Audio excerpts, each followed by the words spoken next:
Oğlum, bilmirəm hardan nə götürmüsən. Qoy yerinə, gəlib indi baxacam. Ata, bu neçədir? Onu da istəyirəm. Oğlum, bilmirəm hansı rəfdən nə götürmüsən. Gəlib indi qiymətinə baxacam. Ata, bu neçədir? Ağ da mənimki.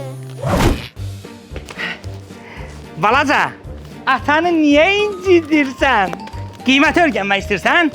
Telefon verin zəhmət olmasa.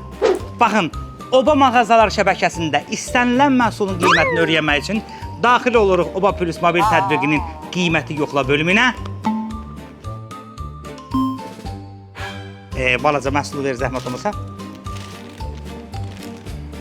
Budur, 2 manat 19 qəpik. Bu qədər asan. Nə yaxşı, əladır ki. Buyur. Bu da sizin. Mən uçdum.